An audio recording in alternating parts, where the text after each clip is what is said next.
ಜೈ ಹನುಮಾನ್. ಸ್ವಯಂ ಪ್ರೇರಿತ ಬಳ್ಳಾರಿ ಬಂದ್ನಲ್ಲಿ ಭಾಗವಹಿಸಿದಂತ ಎಲ್ಲ ನನ್ನ ಸಹೋದರ ಸಹೋದರಿಯರೇ, ತಮ್ಮೆಲ್ಲರಿಗೂ ನನ್ನ ಹೃದಯಪೂರ್ವಕ ನಮಸ್ಕಾರಗಳನ್ನ ನಾನು ತಿಳಿಸ್ತಾ ಇದ್ದೀನಿ.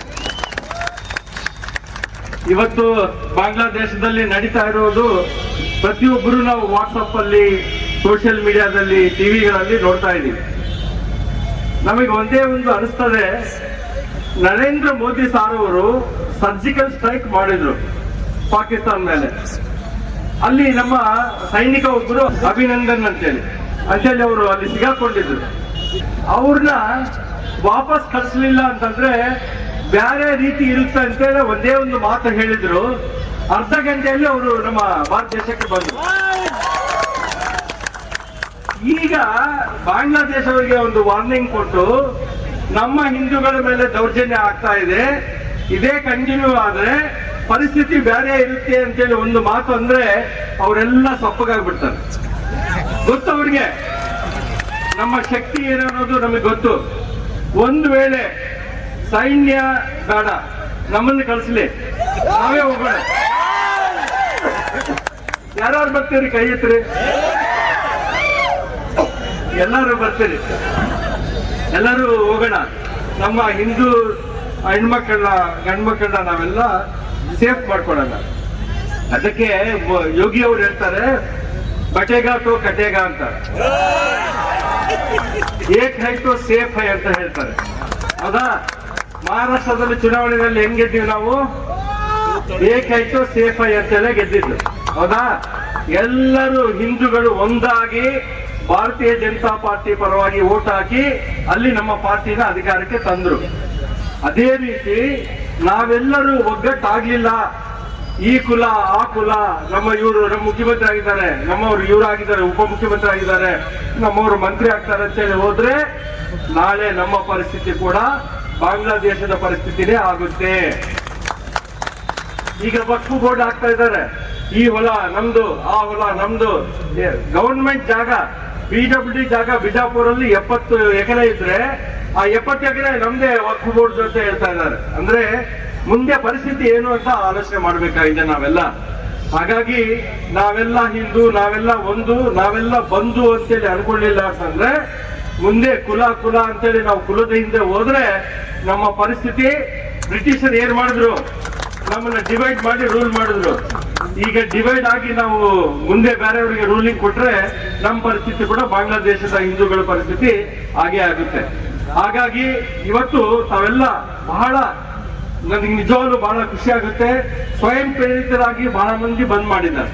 ವ್ಯಾಪಾರಸ್ಥರು ನಮಗೆ ಅನುಕೂಲವಾಗಿ ನಮಗೆಲ್ಲ ಸಹಾಯ ಮಾಡಿದ್ದಾರೆ. ಅಂದ್ರೆ ಇಂಥ ಒಂದು ಘಟನೆಗಳು ಇನ್ನ ಮುಂದೆ ಬಹಳಷ್ಟು ಆಗೋದಿದೆ. ಹಾಗಾಗಿ ನಾವೆಲ್ಲ ಒಂದಾಗ್ಲಿಲ್ಲ ಅಂತಂದ್ರೆ ಮುಂದೆ ಬಹಳ ವಿಪರೀತವಾದಂತ ಪರಿಸ್ಥಿತಿಗಳನ್ನ ನಾವು ಫೇಸ್ ಮಾಡ್ಬೇಕಾಗುತ್ತೆ. ಹಾಗಾಗಿ ಬಾಂಗ್ಲಾದೇಶ ಅವರಿಗೆ ಹೇಳೋದಿಷ್ಟೇ, ಈಗ್ಲಾದ್ರೂ ಸ್ವಲ್ಪ ಸುಮ್ಮನೆ ಇರಿ. ಈಗ ಪಾಕಿಸ್ತಾನ ಭಿಕ್ಷಾ ಬೇಡ್ತಾ ಇದೆ, ನಿಮ್ಗೆಲ್ಲ ಗೊತ್ತು. ಅವ್ರಿಗೆ ತಿನ್ಲಿಕ್ಕೆ ಇದಿಲ್ಲ, ಹಣ, ಅವ್ರಿಗೆ ರೊಕ್ಕ ಇಲ್ಲ. ಹಾಲು ರೇಟ್ ಎಷ್ಟು ಅನ್ಕೊಂಡಿರಿ? 450 ರೂಪಾಯಿ ಒಂದು ಲೀಟ್ರು. ಅಕ್ಕಿ ಎಷ್ಟು ಅನ್ಕೊಂಡಿದ್ರಿ? 250 ರೂಪಾಯಿ.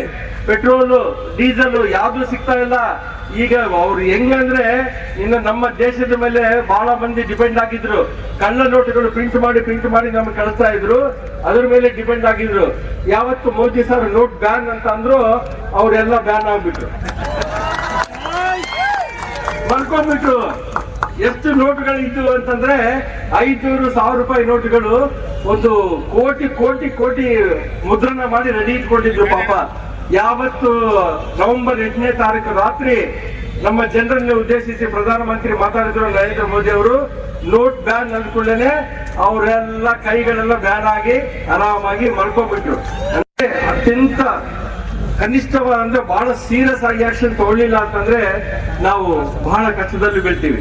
ನಮ್ಮ ಕೃಷ್ಣದಾಸ್ ಸರ್ ಅವರು ಹೇಳಿದ್ರು, ಹಿಂದೂ ಧರ್ಮೋ ರಕ್ಷತಿ ರಕ್ಷಿತಾಹ ಅಂತ ಹೇಳಿದ್ದಾರೆ ದೊಡ್ಡವರು. ತಪ್ಪಿಲ್ಲ. ನಮ್ಮ ಧರ್ಮವನ್ನು ರಕ್ಷಣೆ ಮಾಡ್ಕೊಳ್ಳೋದಕ್ಕೆ ನಾವು ಅಂದ್ರೆ ಹಿಂಸಾ ಮಾರ್ಗದಲ್ಲಿ ಹೋಗ್ಬಾರ್ದು, ಅಹಿಂಸಾ ಮಾರ್ಗದಲ್ಲೇ ಹೋಗ್ಬೇಕು ಅಂತ ಹೇಳ್ತೀವಿ. ರೈಟ್.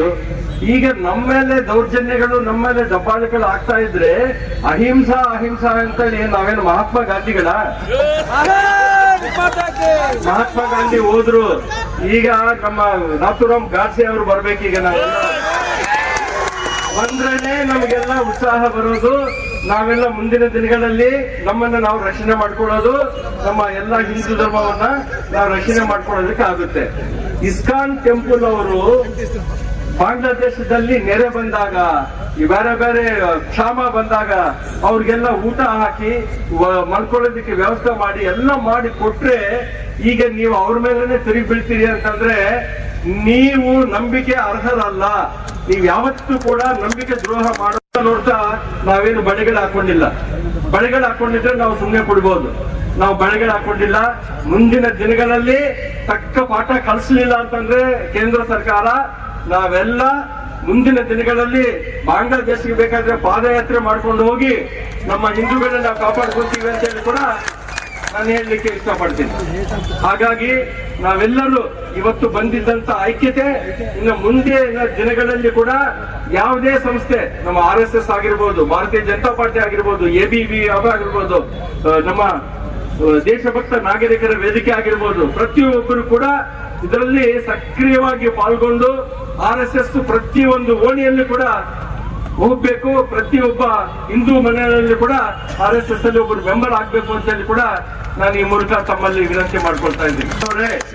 ಹಾಗಾಗಿ ನಾವು ಯಾವತ್ತಿಗೂ ಕೂಡ ನಾವೆಲ್ಲರೂ ಐಕ್ಯಮತ್ಯದಿಂದ ಇರಬೇಕು. ಆ ಐಕ್ಯಮತ್ಯದ ಸಲುವಾಗಿನೇ ನಾವೆಲ್ಲರೂ ಇವತ್ತು ಒಗ್ಗಟ್ಟಾಗಿ ಕುಂತಿದ್ದೀವಿ. ನಾವು ಆ ಕುಲ, ನಾವು ಈ ಕುಲ, ನಾವು ನಮ್ಮವರು, ಅದು ಇದು ಬೇಡ. ನಾವೆಲ್ಲ ಕುಲಗಳೆಲ್ಲ ಬೇಕಾದ್ರೆ ಬ್ಯಾನ್ ಮಾಡ್ಬೇಡಿ ಮೋದಿ ಅವರು. ಒಂದೇ ಒಂದು ಧರ್ಮ, ಅದು ಹಿಂದೂ ಧರ್ಮ. ಯಾರೇ ಯಾವ ಕುಲದಲ್ಲಿದ್ರು ಕೂಡ ಅದು ಹಿಂದೂ ಧರ್ಮಕ್ಕೆ ಸೇರಿದವರೇ. ಹಿಂದೂ ಧರ್ಮವನ್ನ ಕಾಪಾಡಲಿಕ್ಕೆ ನಾವೆಲ್ಲ ಪಣ ತೊಟ್ಟು ನಾವೆಲ್ಲರೂ ಒಂದಾಗ್ಬೇಕಾಗಿದೆ. ಹಾಗಾಗಿ ನಮ್ಮ ಹೆಣ್ಮಕ್ಳ ಮೇಲೆ ಆಗ್ತಾ ಇರುವಂತ ದೌರ್ಜನ್ಯಗಳು ನೋಡ್ತಾ ಇದ್ರೆ ರಕ್ತ ಕುದಿತಾ ಇದೆ. ಯಾವತ್ತು ಅದು ಬಿಸಿ ರಕ್ತ ಹೊರಗಡೆ ಚಿಮ್ಮುತ್ತೋ ಆವತ್ತು ಬಾಂಗ್ಲಾದೇಶ ಸಮುದ್ರ ಏನು ನೆರೆ ಬಂದಾಗ ಹೆಂಗ ಹೊಡ್ಕೊಂಡು ಹೋಗುತ್ತೋ ಅದೇ ನಮ್ಮ ರಕ್ತದಿಂದಾನೇ ಅದು ಹೊಡ್ಕೊಂಡು ಹೋಗ್ಬೇಕು ಅಂತ ನನಗೆ ಅನಿಸ್ತಾ ಇದೆ. ಹಾಗಾಗಿ ತಾವೆಲ್ಲ